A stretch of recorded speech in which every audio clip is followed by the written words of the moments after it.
Баршаңызға ассалаумағалейкум, каналыма қош келдіңіздер. Бүгін сіздермен бірге небәрі 25 минутта ғана өте оңай жасалатын печенька банан жасайтын боламыз. Ерекше формадағы, арасындағы өте дәмді салмасы бар печеньканы міндетті түрде жасап көріңіздер. Және де бұл печенька өте жұмсақ болып шығады. Міндетті түрде каналыма тіркеліп, қоңырау белгісін басуды ұмытпаңыздар.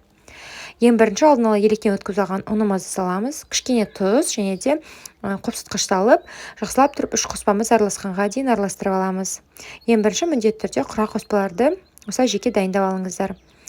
Енді келесі кезекте біз осы құрақ қоспамыздың үстіне сары май саламыз. Менде сары май өте қатты емес, егерсе де қатып тұрған сары май болса, үккіштің көмегімен өткізіп алсаңыздар болады. Мен тек осылай міне қолымыздың көмегімен ұнтақтар жасап жатырмын.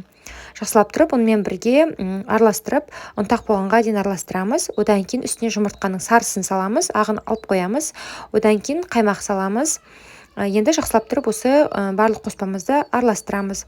Араласқанға дейін қасықпен, одан кейін қолымыздың көмегімен қамыр елеп аламыз. Жұмыртқамыздың ақуызын алып қоямыз. Ол ақуыз бізге қазір салмасын жасауға керек болады.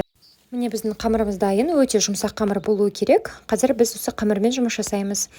Осы қамырымызды үстелімізге осылай жайып аламыз. Ұзынша қылдырып осылайынан созыңыздар кішкене.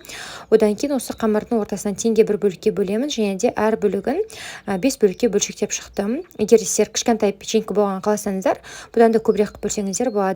Мен осы қамырдан барлығы 10 дана печенька жасап шығатын боламын. Енді біз осы әр бөлігін осы дөңгелек шар тәріздес формада жасап шығатын боламыз. Тура осылайынан барлық қамырларды дөңгелек форма жасап, тақтайшаның немесе тарелканың үстіне қойып алыңыздар.